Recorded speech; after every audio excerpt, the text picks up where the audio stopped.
We're at 15b on the very bottom.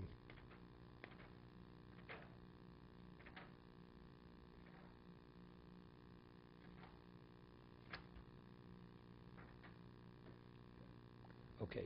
Reb Kiva Olam B'Shalom. Reb Kiva, although he had also ascended, he saw the heavenly chariot, he came back intact. He's the one what the Gemara says. Reb Kiva Olam B'Shalom V'Yard B'Shalom. Olam V'Kosav Omer Moshcheni Achrecha Narutza. It's posted in Shir Hashirim. You will draw me after I will run. Reb Kiva Bikshu Malchei Asharos L'Dochvo. Factually, the Malchei Asharos, they wanted to harm him, to cast him off.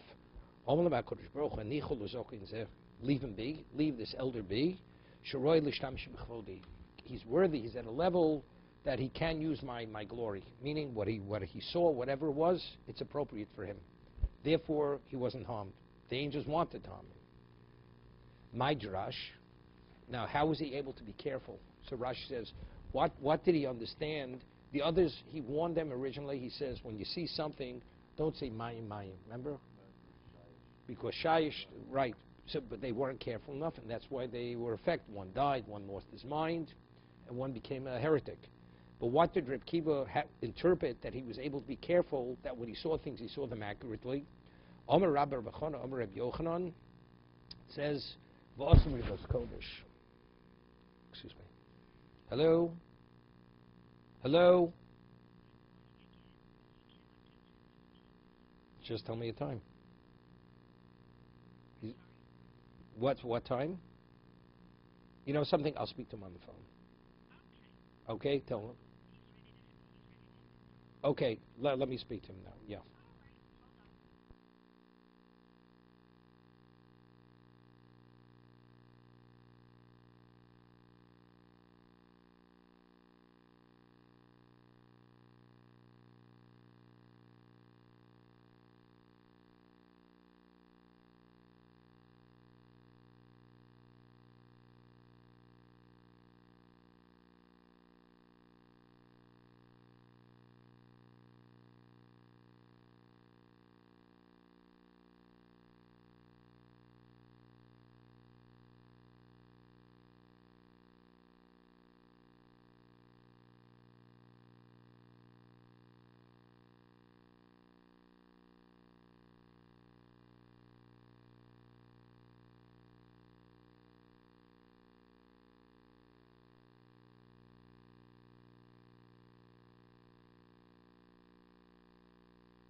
Came from the myriads of holiness, right?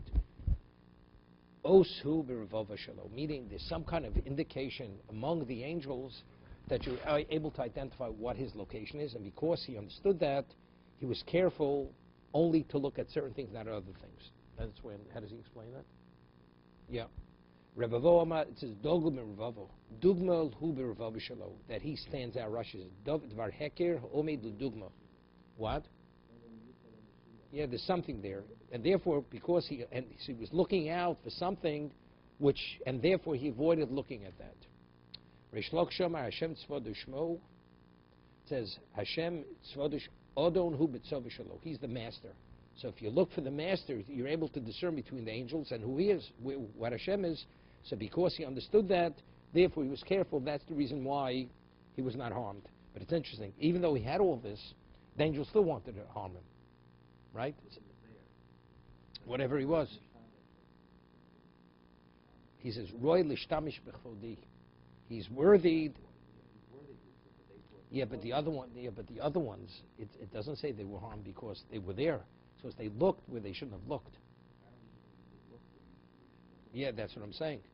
So it seems to be even the angels, maybe even the angels he wasn't supposed to look at. So is he looking at the angels rather Than Hashem. Yeah. No, but it's interesting. I mean, you have not of Avihu. Why were they killed? They should have died at Kabbalah Torah, because it says Vayochlu Vayishtu. It says they looked directly at the Shekhinah, which was considered inappropriate. Except Hashem didn't want to take them then because that would have disrupted the Simcha of Kabbalah Torah. So he delayed it till the Hakomas HaMishkan. That's why. But it was the exact same thing as what happened here. Right? As great as they were, look, Nadav Avihu was much more than Reb Kiva and Chavera, much more than them. And you see, they were killed because of this ultimately. They really should have been died earlier. Okay? Reb Chiba Rabba Om Reb Yochanan. Lo Beruach Hashem. It's supposed to be Melochim. Lo Beruach Hashem. 1 second. This is by Elio. It says, V'yomet tzei v'marta b'har l'fnei Hashem. V'hine Hashem ove ruach gedola v'chozok v'fori korim v'shabes loim l'fnei Hashem lo beruach Hashem. V'achar ruach rash v'lo berash Hashem. V'ach rash eish v'lo be'eish Hashem is not fire, it's not wind. V'achar eish kol demom medaka. It's silence. It's a very shrill silence. Okay? Lo beruach Hashem v'achar ruach rash lo rash Hashem v'achar rash eish lo be'eish Hashem v'ach eish kol demom medaka. And then Hashem's over. You know, it's interesting. The Gemara says in Brachos, if you remember, Rav Sheshes was blind. Rav Sheshes was blind. So the Gemara says that a heretic said to him, was mocking, and the king was coming, and the king with his whole entourage. So right away, this heretic says, he mocked him because he was blind. You don't even see. So he says, and you think you understand? Of course, the heretic stood up because he thought the king was coming. He said, the king's not coming. He says, how do you know? So he says, and he quoted this pasuk. Of course, we say that Malchus Da'ara, that the earthly kingdom is a reflection of the heavenly kingdom. So just it says in this pasuk, when does Hashem come? There's total silence. There's dead silence. There's no tumult. So identically, when the king comes, although you have all the people preceding him, the various ministers and echelons of government, but when the king comes, the dead silence. Because he stood only when there was silence, that Rav Sheshes. So Rav Sheshes says, although I can't see, but I understand more than you. I see more than you see, although you could see. Okay, it's more brachos. Ton Rabbanon, Shisha Dvorim Nemru B'Shedim. Yeah? 6 things are said about demons. Shlosha Kamal Cheashoris. 3 of them are compared to angels, or Shlosha B'nei Odom. And 3 are comparable to human beings. Shlosha Kamal Cheashoris. 3 demons have 3 characteristics similar to angels. Yeshlam Kanafayim Kamal Cheashoris. Yeah? They have wings. They're able to fly. Kamal Cheashoris. They're able to fly from one end of the world to the other. Yodim Ashos Lios Kamal Cheashoris. They know the future. Versus Yodin, how do they know? An angel is a dimension of holiness. So they're able to hear. They overhear certain conversations, and that's how they know the future.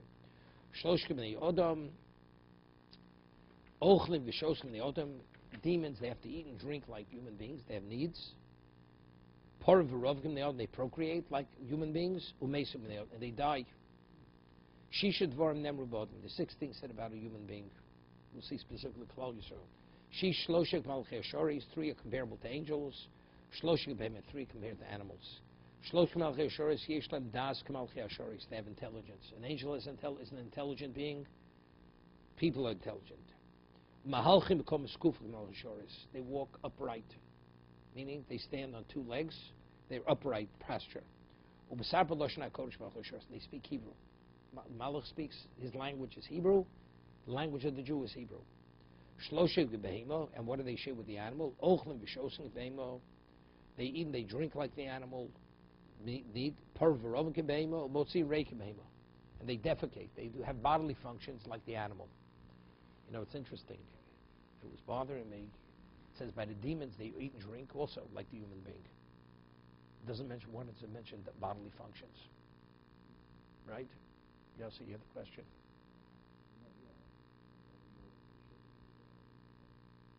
says they eat and drink.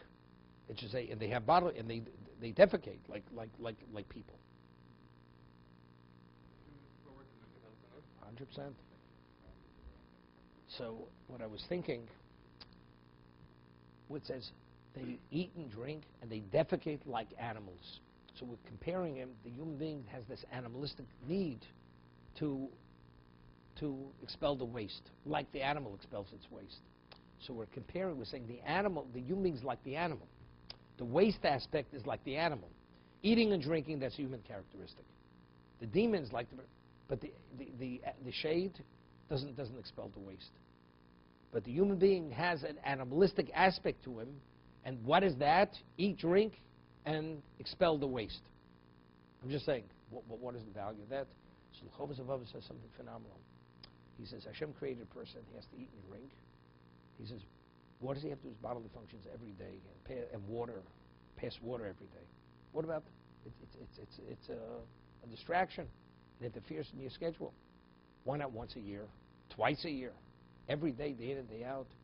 So he says, because a human being has a certain vulnerability to arrogance. You're arrogant, you have to be humbled.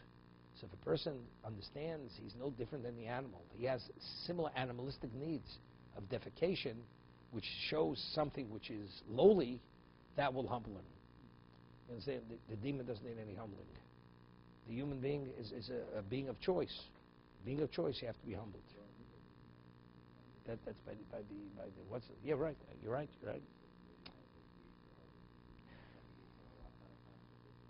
No, this is the counter to the Yitzhara.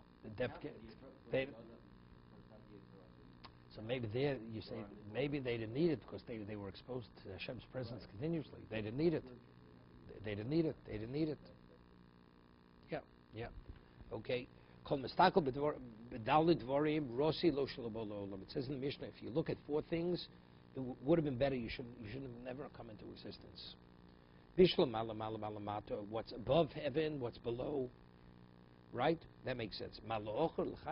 What pre-existed existence? What relevance does it have? It's the past. Whatever was. What does Hashem want you to know? What preceded existence? Does it really make a difference? What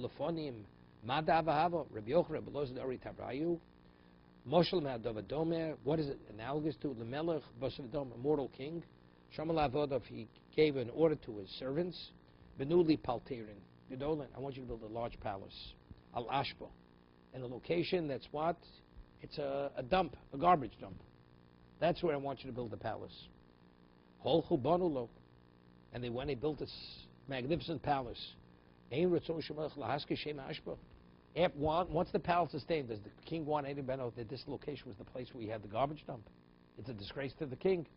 Meaning, what existed pre-existence compared to what existence now is, Hashem doesn't want you to go there. Because comparatively speaking, it would be disgraceful to what exists now. That's the way I understand it. What does he say?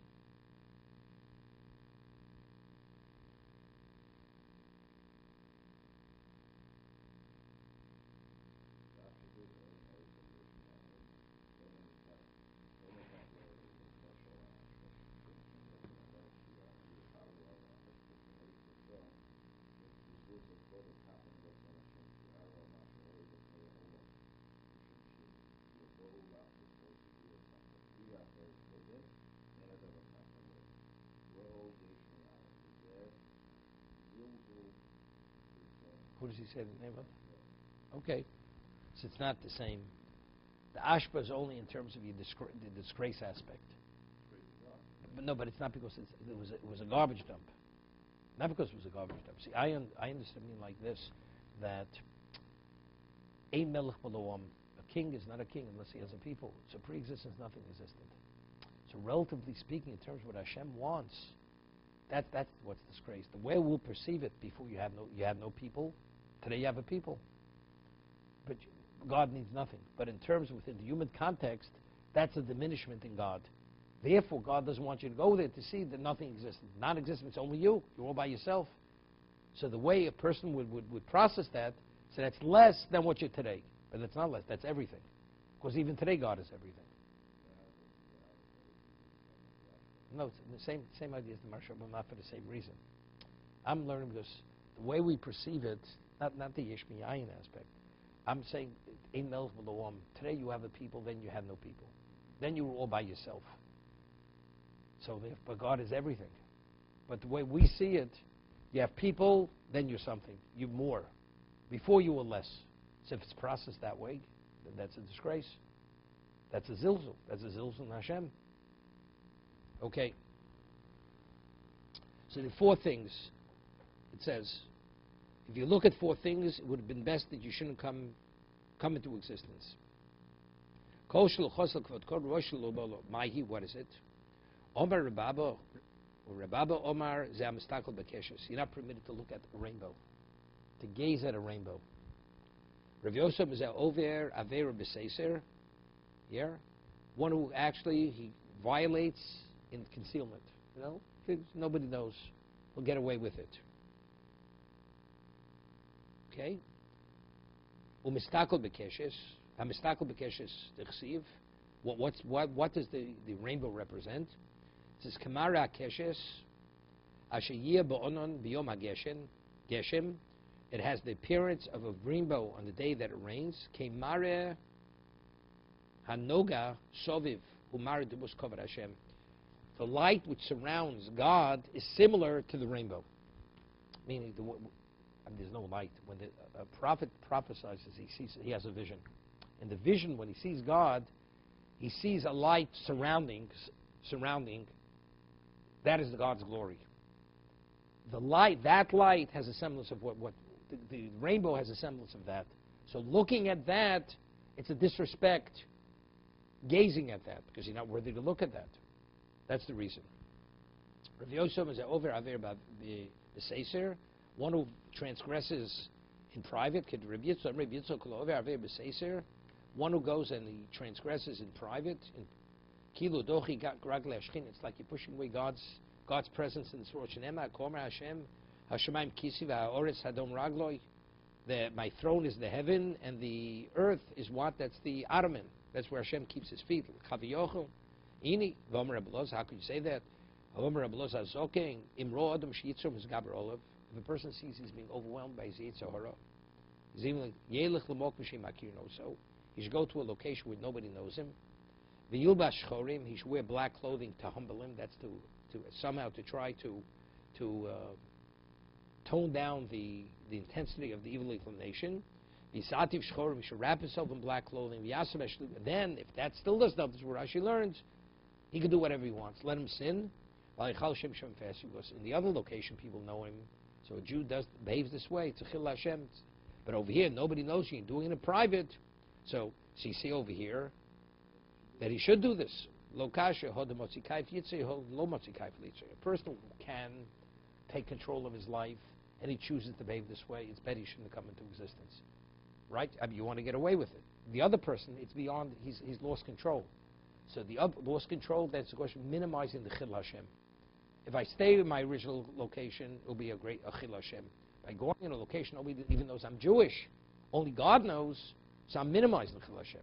But how do you do it? The answer is because he's out of control. If the person that has the control, he chooses just to give in to his desire, then it's better he shouldn't come into existence. But if it's beyond your ability, then it's a different story. Dorish Rav Yudah Rav Nachmoni Reish Lakish. Rav Yudah, the son of Nachmoni, who is the interpreter of Reish Lakish, he had lectured. This is very famous. Whoever looks at three things, your vision becomes dimmed, becomes diminished. Bakeshes, if you look at a rainbow. B'Nossi, you look at the prince of Israel. Ubu Kohanim, or a Kohen. Yeah, we'll see in a moment when he duchins, when he says the Birchas Kohanim in the Beis Hamikdash, with the Shema before, because the Shechina, we'll see Rashi, is on his hands. It's like looking at the Shechina, divine presence. Keshes, the Chesiv, Kimar HaKeshes, Yeh B'Odam, B'Yom HaGeshen, Hu Amaret D'mus Kvar Hashem. Because you're looking at what? A semblance of what the D'mus Hashem is. No, you see, when you see a rainbow, rainbow we see. Yeah, it's mistakil. Staring at it, gazing at it. You notice it? Okay, so you say the bracha. Okay? B'nosi, d'chsiv, v'nosata, mihot cha'olov. We find that by Moshe Rabbeinu. The Nasi has a certain hod, splendor. First, Nasi doesn't mean, Nasi really means the king. It means the melech. And also, if you look at the Kohanim's hands, when the Beis Mikdash stands and they're duchning, and the same Kohanim in the Beis Mikdash show you omdim al duchonon, umevorchim es yisrael b'shem ha-meforish. And because the blessing closer with the name of Shem ha-meforish, Rashi says, and as a result of the Shekhinah is on the hands. So by looking at the hands, you're actually looking at the Shekhinah. So that's a minute. That's why today we don't look at Kohanim. Zech l'mikdash, that's all it is. You know, when you were young, your parents said, don't look at it, it'll hurt your eyesight. You know, it's like the eclipse. You know, you're not supposed to look at the eclipse. Okay. Dorish Rav Yehuda Reb Nachmani, Mitubimani, Reish Lakish. Again, Rav Yehuda, the son of Reb Nachmani, he lectured. Ma'idich al taminim baro, al tiftchu ba'aluf. Don't believe in what's evil, and don't have faith in the prince. What does this mean? If your evil inclination tells you sin, don't worry about it. And God will forgive you. It's okay, you could do it, God will forgive you. Al tamin. Don't believe the Yetzirah. Al tamin bero. Do not believe that evil. And what's raw? Vein royal Yetzirah. What's raw? The Yetzirah, the evil inclination. Shenema ki yitzlei v'odam ramin urav. That the inclination of man is evil when he's cast from his mother's vein aluf el HaKadosh Baruch Hu. What's the prince? Shnema aluf ne'urayato. You're the prince of my youth. Shema tomer mi meiru, made be. Who will know if I sinned? It says if you sinned in private, better you shouldn't come. Well, who's going to know? Who's going to attest to it? You know, you have to have evidence. Who's going to attest to it? That was what Hashem knows. Meaning, in terms of a person knowing to be able to take control, you know, there's a famous word from Beis Halevi. It says lo sachnod. Lo sachnod is one of the 10 commandments. You're not permitted to have designs on your person's property, his wife, to covet it. So he says, so how do you take control? The person does covet it. So he gives a mashal. He says a person is crossing a frozen lake. Right? There's in Iran, this lake. Frozen over, and I don't think it gets that cold there. It does? Okay. It's frozen over. And there's a woman on the other side of the lake, irresistible. And he feels he can't control himself. And he's going to sin. And as he's crossing the lake, all of a sudden he feels the ice starts cracking under his feet. The moment he has that sense, he loses all interest in what's under the other side of the lake, and he's going to backtrack as quickly as he possibly, because he knows his life's at stake. So he says if a person has that degree of fear of Hashem, understanding the consequence of that behavior, you lose all interest. So when Torah says, don't covet his wife, his whatever it may be, if you understood what that means and the consequence of that is, you'd lose all interest immediately. So it's the same thing over here he's saying. Shemet Tomar, me made it be. Who's going to test that I did the wrong thing? It's the privacy of my home. Avni Beso, the chorus Beso, Shalodam Him Edenbo. You know something? There's a 24-hour camera going. It's everything is taken a picture of. Shenemar ki even mikir tizak, the stone from the wall will cry out. The kafis me'etz yaneno, and the wedge in the wood will respond. The chacham omrim nishmaso shalom me'idabo. That once the neshama will be, the person will actually attest to the fact, because it's going to be imprinted on his neshama. Shenemar b'shichvas cheikecho shamor pischei picho. What dwells within the innards of a person? Hariyom is a neshama. That's the neshama. 1 second. Ches. 1 second. Al tamidu bereya al tiftchu ba'aluf shocheves pasri micho cheikecho shmo pischei picho.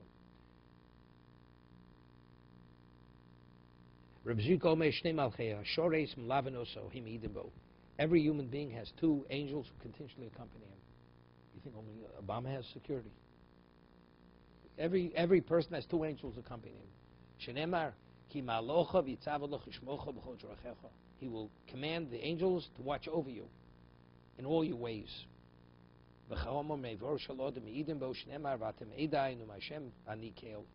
You yourselves will be the witnesses, and I am God. Okay. It's brought la locha. it says, the Gemara says that in the time of the Gemara, when a person would do his bodily functions, you would say a pasuk to excuse yourself from the angels, that they should wait for you outside, because it's not appropriate. They should come into the location where you do your bodily functions. So it's cited in halacha that today we don't say that. Why? That because today we're no longer on that special level, so therefore the angels don't accompany us. At all, or? No, we have angels come Friday night to our house. But here we're talking about continuously. The angels always are with you. Today they're still with us? Or you said we don't make a blessing anymore, we're not on Not a blessing. No, not a blessing. You say kabdu malachim. You say I take leave you angels. The reason we don't say it today When you go into the bathroom, is because we're not at a level that we're worthy. They're worthy. That the angels should accompany us. in general, like they're not with us at all. Right. Even though here it's to be incriminated. Here it's to testify. Right. That's what it is. Okay. Yossi ben Yuezah Omer Shul Lismoch. We had earlier. If you bring a korban on Yom Tiv, on the Torah level, you're supposed to lean on the chagiga, on the shlamim. Yosef ben Yezer, we had before Nagim Beishami Beisilo, yes or no? Yosef ben Omer lo lismoch. Yosef ben Yochanan Omer lismoch. Yosef ben Yosef says you should not lean on the animal. Yosef ben Yochanan says you should. Yosef ben Prachi Omer shel lismoch. So we're lining up the different opinions. Nite aber li Omer lismoch. Yud ben Tabay Omer shel lismoch. He says you should not lean. It's all rabbinical. Of course, leaning on the animal is similar because you have to lean with all your weight. It's similar to riding an animal on Yom Tov, which is not permitted rabbinically. Shim shetach omer lismoch. Shmaya omer lismoch. Avtalion omer lismoch. Even though usually they go in this hand in hand. Shmaya v'avtalion. One says yes, one says no. Hillel u'menachim lo nechluku. Yeah, Hillel menachim lo nechluku. Yotzim menachim nichna shamai. Yeah, Hillel menachim don't. You take out menachim and it's shamai. The one who says you should not is Shammai. Shammai shel lismoch. Hilom and lismoch. So it comes out the Machlokes b'Shammai Hill. It didn't start with them. It started before. They just assumed the positions of. They took one position or the other position. Harishonu hayinesim. The ones that was mentioned. What do you mean why? Rabbinically, no smichas d'oraisa. So they suspended it because it has a semblance of riding an animal.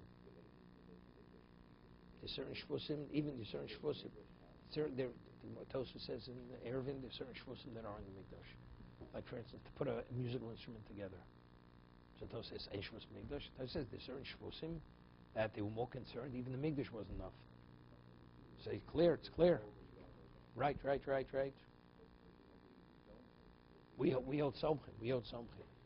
Right. So he says in every grouping that was mentioned, Harishonim HaYinusiyim, the first name mentioned was the prince. Shneim Lem Avbezdin. The second name is what? Is the Avbezdin. We spoke Shmai Vavtalion, or whatever, even though they weren't in Eretz Yisrael. Yeah. So Yosef ben Yoezer is the Nasi, and Yosef ben Yochanan is the Avbezdin. Or Yeshua ben Prachi is the Nasi, and Din Arbeli is the Avbezdin. He's the head of the court. Torabonon. Shlosha mizugos horishonim shamru shel lismoch, ushnai mizugos achron shamru lismoch. Here, 3 of the first who said that you should not lean, and 2 of the last who says you should lean. Horishonim hoyunisiyim, ushnim lam bezdin. Lehem avos bezdin divrei meir. The first people mentioned in the group are the Siyim, are princes, and the second person is the Avbezdin. L'chom omrim, Yehuda ben Taboy Avbezdin. Then Shimon Shetach, Nosi, even though Yehuda ben Taboy is mentioned first, Yehuda ben Taboy was an Avbezdin, Shimon Shetach was a Nosi. Even though from the Meretz Sanhedrin it seems to be he was a Avbezdin. The story with Yanai Melech, right? Okay. Matan Lohod Ton Rabbanon, Omer Reb Yehuda ben Taboy, Ereb ben Nechov. This is the story of the Gemara Makos. Remember, he put 8 zomim to death, even though through his testimony somebody was killed, and so he laid on his grave and he cried and asked forgiveness. Omer Reb Yehuda ben Taboy, Ereb ben Nechov lo harakti 8 zomim lohotzi milim shel tzdukim. She Omer ein edim zomim nerogim achi horeg anidon. They said just to the contrary. They said that an 8 zomim, a conspiring witness, even after the verdict is given and the person is put to death, They said that the tzedukah, the Sadducee says, you say kasher zomam. Omer l'shimon shetach ereb in the chomim lo shafachtu dam noki. Sheri omru ein edim zom nerogim achusum u'shneim. What he did, the halacha is, if you have 100 witnesses and you only are able to prove 99 of the 100 are conspiring, you can't kill any of them, right? He went, even though it wasn't the full group who was proven to be conspiring, he put the witness to death. It was kasher zomam. But it says, the whole group has to be found conspiring. Understand? 2 witnesses testify, Reuven killed Shimon. 2 other witnesses, how could have you said Reuven killed you? Both of you with us elsewhere. So that's Edim Zomim. What about if 2 witnesses, one of you with us elsewhere? Do you put that one witness to death? The answer is no. Unless the whole group is found to be Edim Zomim, they're actually, they're disqualified, but they're not put to death. Yehuda ben Taboy, he went and took one witness, although only one witness was proved to be conspiring, and he put him to death, which is against the halacha. So that's what Shimon Shetach said to him. Ereb in Chomim lo shafachto dam noki. Shari omer Chomim edim asuzom nerogim achizum shneim. Vein logim achu shneim. The same thing regarding Malchus. Vein b'shal momen achizum shneim. Miad kibelov Yehuda ben Taboy shein emor halacha. Even though he was not bezdin, he accepted upon himself from now on, he doesn't give any halachic rulings. Because he saw what he puts an innocent person to death. Elo b'fnei Shimon Shetach, only if Shimon Shetach actually endorses the ruling. No, they said even kasher also. So he wanted to show kasher zomam, but he took it too early. Kasher zomam, even one witness of the group, which is not the case. So he accepted on himself, he will not give a ruling unless it passes the evaluation of Shimon Shetach.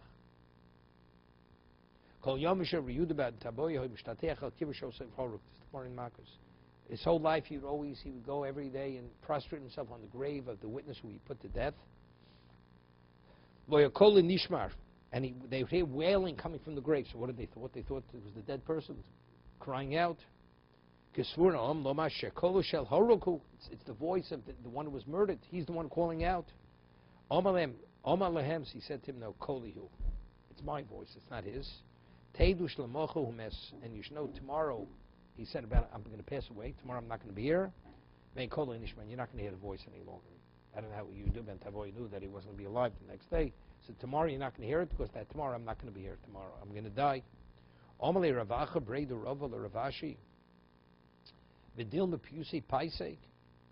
Maybe the reason why the voice stopped, the crying, is that he somehow appeased the person who had put to death. Obedina Tavik.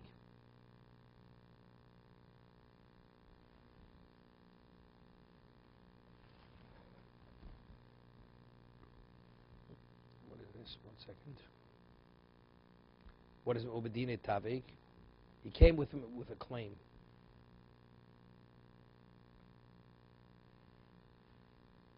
How? Either he appeased him, that's why you don't hear the voice.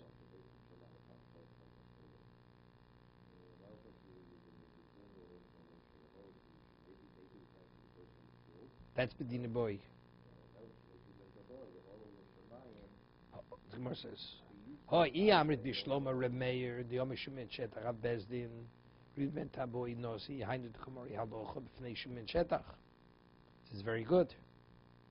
He says, if you'll say that what Rabbi Yehuda ben Taboy was the Nosi, so he said he passed it before Shimon Shetach was the Abbezdin.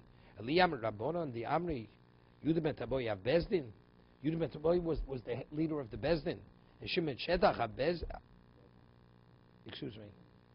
Eliyam Radami Yehuda ben Taboy Abbezdin. Shimon Shetach Nosi Abbezdin b'fnei Nosi Mimore Halocha.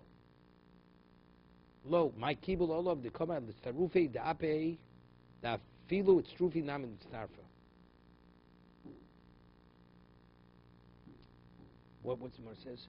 Abezm fnei nosi mimore. Is he permitted to rule in the presence of he's not permitted if the nosi's there. Halocha. Lo, my kibul of the komar it's tarufi.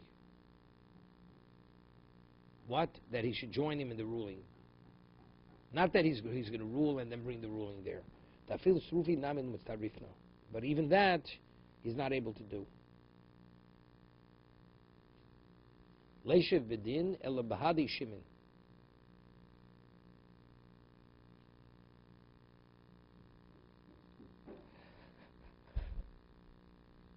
One second.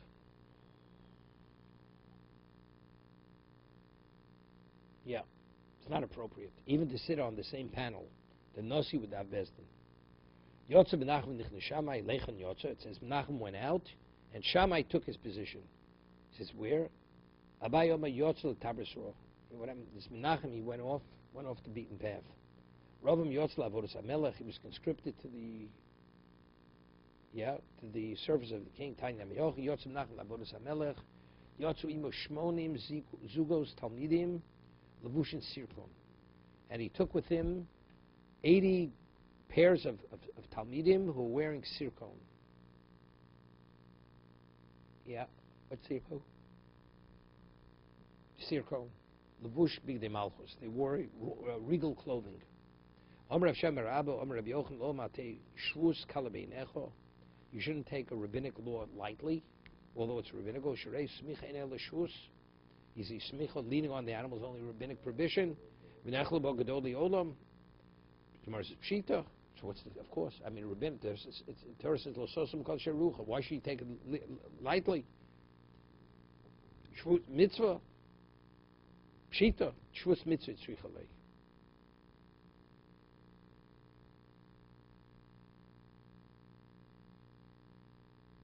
Lafugiman di oma besmicha